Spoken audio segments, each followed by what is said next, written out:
In the last episode, we have talked about how OP's family moved into an old cinema and started experiencing a series of terrifying paranormal events. Not long after, a young father named Xi Mao moved in with his wife and son. Tragically, their son drowned in an accident. Actually, shortly afterward, Xi Mao's father passed away too. He had fallen out of his wheelchair and hit his head, causing a fatal brain hemorrhage. People speculated he might have seen something terrifying in the room, which made him try to get up in such a hurry. By the time Xi Mao's family left, only he and his wife remained. They had moved in as a family of 4, but left as just 2. The neighbors couldn't help but feel sorry for them. Naturally, these incidents added even more to the cinema's eerie reputation. And before long, nobody dared to come watch movies there anymore. With our family's livelihood at risk, my parents were desperate. They started inviting dance and music troupes to perform, but the results were disappointing. Most groups refused to come because of the ghost stories, while the ones who did come were some provocative shows from out of town. And even they would pack up and leave after just one night. It was a total disaster, and we had no source of income. But as luck would have it, one day, 3 self-proclaimed Qigong Masters showed up at our door. This was in 1993, when a type of Qigong called Xianggong was becoming the craze in our area. People claimed it could cure anything, from minor aches and pains to even paralysis and cancer, and everyone was obsessed with practicing it. I'd like to remind everyone here that Qigong does exist in China, but it's really just a form of exercise, like Tai Chi. It can help you stay fit and improve your health, but it definitely can't cure diseases, so don't get scammed. Anyway, these 3 masters claimed to be direct disciples of Xianggong and offered to run the cinema as a clinic for their students at 200 yuan a day, a lot of money for us at the time. But my dad, being the honest man he was, felt it was only right to warn them about the hauntings. Surprisingly, they didn't care at all. In fact, they even asked to use the most haunted room, probably thinking it would add to their mistake. And so, we made the deal. Within days, the cinema was buzzing with activity as they moved in with their students. Every morning, the masters gave lectures on Qigong theories, and in the afternoons, they held group healing sessions. The place became incredibly lively. They even started selling enchanted water, a small bottle of green liquid, and it sold like hotcakes. As word spread, people from other towns began pouring in, and soon the cinema was packed. My parents even cleaned up the rooms upstairs, set up beds, and let paralyzed or bedridden patients stay there. The masters would visit these patients in their rooms for healing sessions, charging hundreds of yuan each time. My mom also started selling food to the visitors to earn a bit of extra cash. For a while, things were looking up financially. As the number of patients grew, the masters decided to move their treatments onto the stage. It turned into quite the spectacle. Patients lying on stage, the masters waving their arms around dramatically, and family members burning incense and praying like it was some kind of cult ritual. The whole thing felt surreal. But no matter how busy it got, the cinema was never a safe place, especially the room on the far right on the 2nd floor. One night, after a healing session, the master stayed on stage to give a lecture, leaving the patients to rest in their rooms. Everything seemed normal until a blood-curdling scream echoed through the building. Later, we learned that a patient staying in that infamous 2nd floor room had felt someone staring at him after the lights went out, and when he turned to look, he saw a headless figure standing right next to the bed. Paralyzed with fear, they could only let out that horrifying scream. The masters, however, played it off quickly. They claimed it was a sign of their spiritual power at work and that the patient was about to be cured. They even told the family that they could stop practicing now. Amazingly, the family believed them, took the patient home the next day, and started praising the masters everywhere. The rumors about their supposed powers just kept growing. Of course, our family knew better. These so-called masters were nothing but con artists. Eventually, my parents had enough and decided to ask them to leave. But the masters pulled out their contract and threatened legal action, leaving us no choice but to put up with them a little longer. However, several days later, they left on their own. The Masters were staying in the room when Xi Mao's family had lived. One night, one of them got up to use the bathroom, which was outside the building. He was still groggy when he left, but by the time he returned, he was much more alert. That night, the wind was howling, rattling the windows, and he couldn't shake the ghost stories my dad had told them. As he walked, he caught a glimpse out of the corner of his eye. Someone in the lobby downstairs seemed to be watching him. Who could be there at this hour? He wondered. He leaned over the railing to get a better look, but there was nothing there. Still, he couldn't shake the feeling that someone was watching him. His heart racing, and he started walking faster. Then, in his panic, he tripped over a loosened wooden plank on the corridor and fell hard. As he scrambled to get up, his eyes darted to the floor. That's when he saw it, a pale-faced old man lying on the ground, staring at him with lifeless eyes. In moments of extreme fear, a person is unable to make a sound.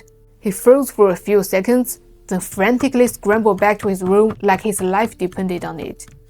The next morning, the Masters didn't say a word. They settled the bill, packed up, and left in a hurry, leaving behind a group of confused and clueless followers. After the Qigong Masters left, life at the cinema seemed to settle back into a fragile calm, but oddly enough, the hauntings became even more frequent, almost like we'd accidentally flipped some kind of switch. Then came the Ghost Festival, and that's when my aunt's family had no choice but to move in with us. Originally, my aunt and uncle worked at a primary school and lived in the staff dormitory there, but as it turned out, the school had been built on an old burial ground. When the school was constructed, many graves hadn't been relocated, which meant that during the Ghost Festival, people would come to the school to burn offerings. The atmosphere became so eerie and unsettling that my aunt and uncle eventually decided to leave and move into the cinema. Unfortunately, it wasn't long before strange things started happening to them too.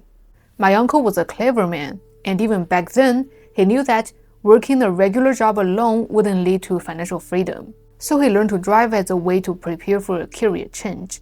His efforts paid off when he was promoted to a logistics manager at the Central Primary School, where he was also put in charge of a pickup truck used for transporting supplies. But then, an accident completely changed his life. At the time, my uncle often parked the pickup truck behind the cinema, as there had been a string of thefts involving nearby vehicles. Because of this, both he and my aunt developed a habit of sleeping lightly, always half alert to any sounds near the truck. One night, my aunt woke up needing to use the restroom. Since the restroom was outside the cinema, she considered waking my uncle to go with her. But he had a slight fever that night. Not wanting to disturb him, she mustered her courage and went alone. On the way back, she decided to check if the pickup truck was still fine. At first glance, nothing seemed out of place. But an uneasy feeling crept over her, like something bad was about to happen. After taking a few steps, she couldn't resist turning back for another look.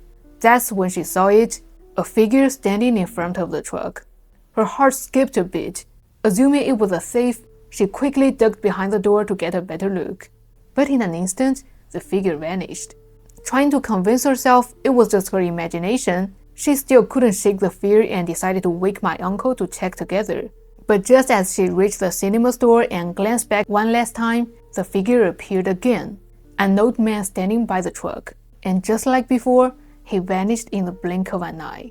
This time, the fear hit her full force. She wanted to scream, but her voice caught in her throat. Panicking, she ran back inside. As she approached the stage area, she froze in terror. The same old man was now standing motionless at the room's doorway, his back to her. My aunt completely broke down, crying and screaming uncontrollably. Hearing the motion, my parents rushed out of their room. But as soon as they opened the door, the old man was gone, leaving my aunt pale and trembling in fear. She didn't sleep a wink that night, clinging to my mom, who tried to comfort her. My uncle, on the other hand, sat nearby, seemingly lost in thought. Oddly, by morning, he was full of energy, claimed to remember nothing from the night before, and dismissed my aunt's story as nonsense. But none of us realized this was actually a sign from fate. That morning, my uncle went about his routine, driving the pickup truck to buy supplies for the school. However, it wasn't long before we got the news. He'd been in an accident. He had hit and killed someone with the truck and was now at the police station with the victim's family. And the victim, it was an old man. When my aunts arrived at the station, he braced herself for angry outbursts from the victim's family, but to her surprise, they were calm, almost as if they had already come to terms with the loss. In subsequent conversations, they also shared with us the strange signs they had experienced. Apparently, on the same night my aunt saw the old man's shadow by the truck, the old man had woken up at around 2 a.m. and insisted on peeling cotton. His family found it strange, but he was adamant, saying he couldn't rest until the work was done. They finally managed to coax him back to bed, but later, his wife had a vivid dream about him. In the dream, she saw the old man riding a bicycle and getting hit by a truck. She woke up crying and discovered he wasn't in bed. Rushing outside, she saw him pushing his bicycle, determined to leave. She tried to stop him, but he was stubborn and insisted on going.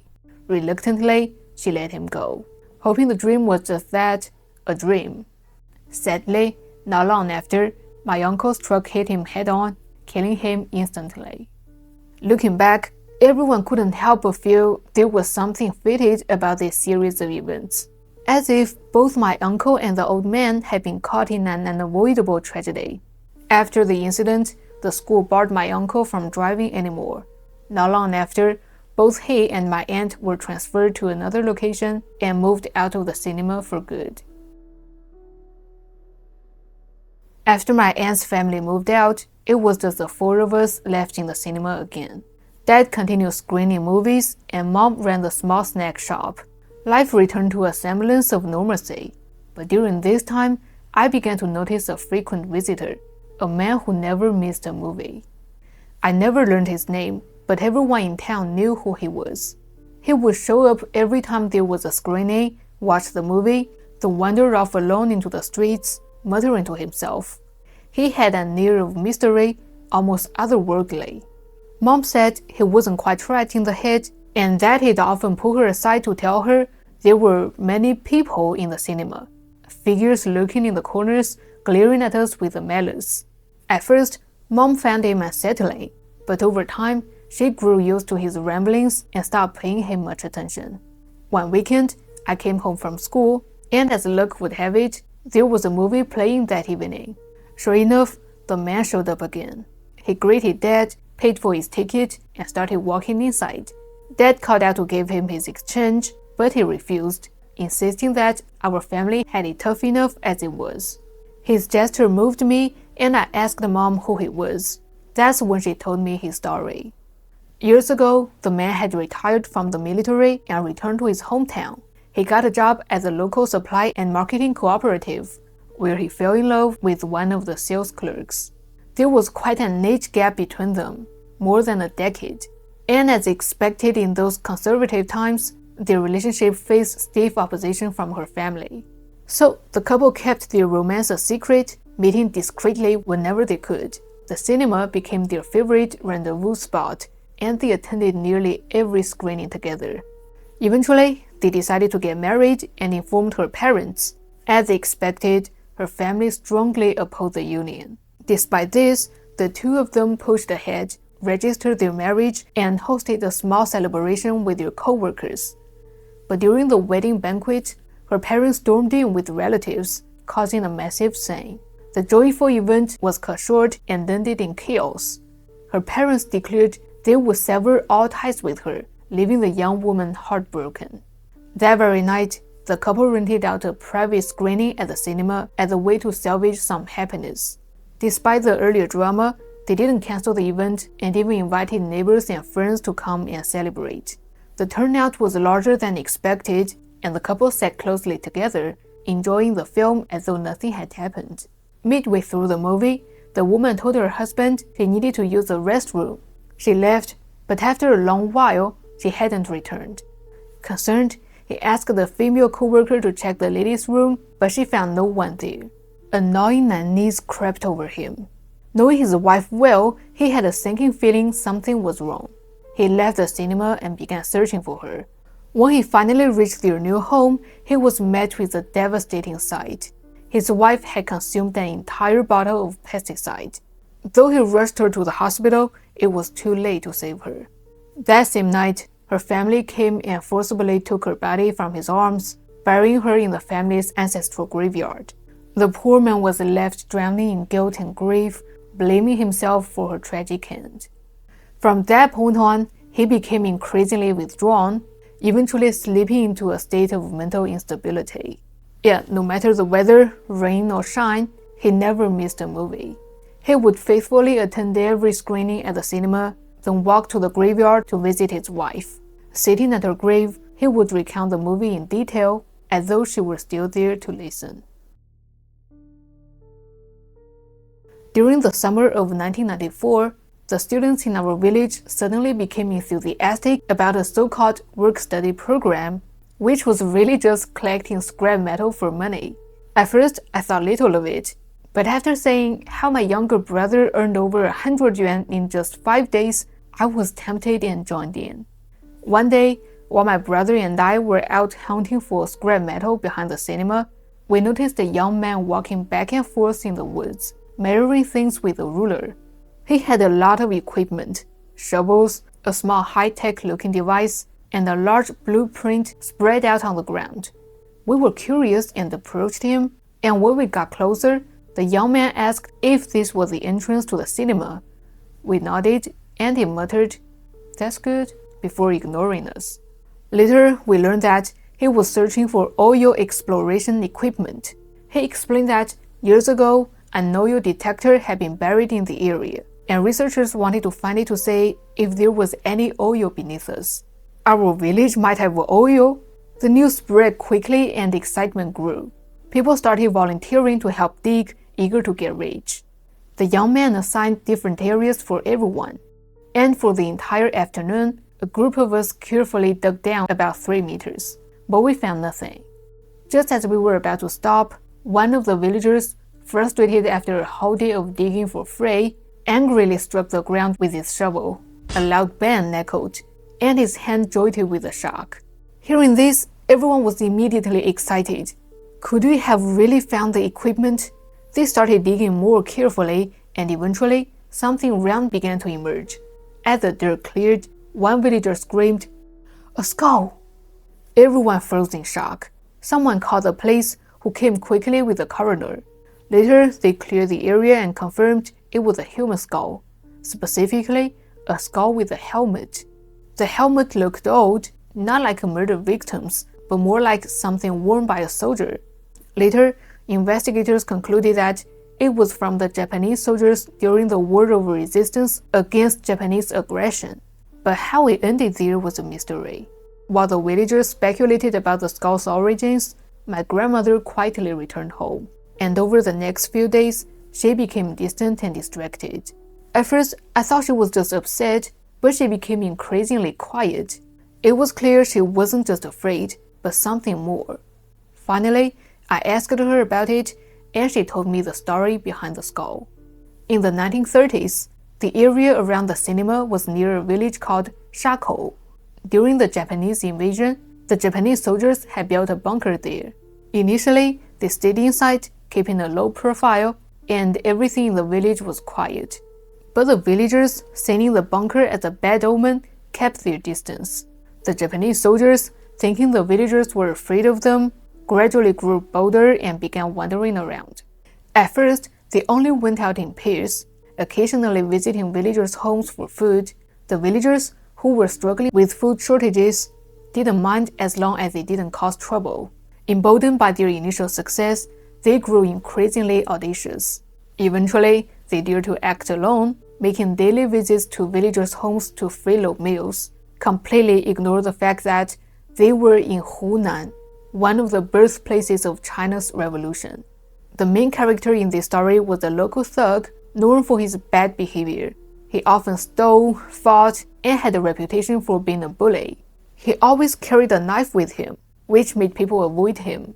One evening, after a meal at a friend's house, he was drunkenly wandering home and spotted a Japanese soldier on the road, likely just finishing his meal at someone's house. The thug's anger grew, and in his drunken state, he decided it wouldn't be too difficult to kill the soldier. As they walked closer, the soldier, seeing him approach, sneered, thinking he was just another coward villager.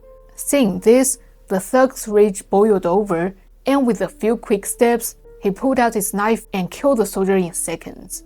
But once the thug calmed down, he realized what he had done and didn't know what to do next. In his panic, he decided to cut off the soldier's head to destroy the evidence. Still drunk, he quickly severed the soldier's head and took it with him, showing it off to the villagers before leaving. However, disaster soon struck Shako village. That night, the Japanese soldiers noticed one of their men was missing and immediately became suspicious. The next day, they found a headless body outside the village and, furious, began searching for the killer. They eventually launched a bombing raid on the New River area, killing many innocent villagers, including my grandmother's first husband. So many years later, when the villagers found the skull with the helmet, my grandmother instantly recognized it as the one the thug had carried around. Thinking back on those days brought her sadness, but with time, she was able to move on. After hearing my grandmother's story, my brother and I no longer saw the skull as something frightening. It had become a symbol of history. But we couldn't help wondering, was a headless ghost wandering around the cinema the young man whose head had been chopped off by the fan, or was it the Japanese soldier? Or perhaps it was both. Eventually, the search for oil equipment ended, and it was determined that there was no oil in the area. Our dream of striking it rich was shattered. Later, I graduated from technical school and moved to Hangzhou for work, and the story of the cinema faded for me. At this point, the OP's entire cinema story comes to an end. The whole ghostly tale really carries a strong flavor of Chinese folklore, with elements like premonitory dreams before death and out-of-body experiences, things that are very common in Chinese metaphysical theories. And in my view, rather than being a series of supernatural stories, it's more about how the events that took place in the cinema reflects the overall social development of China in the 1990s. Whether it was the rise of gangster culture or the Qigong craze, as a native-born Chinese, I truly feel deeply about it. Later, I dug deeper into the original post and found that the OP had also posted some photos of the cinema, which he took after returning to his hometown. So we can say this is the front building of the cinema, and this is the audience hall. This is the internal lobby, and we can see that the second floor was where they lived. A fellow netizen also uncovered that this place does indeed exist, in a small town in Changsha, Hunan province, but it has now been demolished. In the end, whether this story is true or not, I hope you'll really enjoy it. The next video will focus on a major murder case in Hong Kong, the Defu Garden 5 Corpses case. Interested viewers, don't forget to follow me, and I'll see you next Saturday night.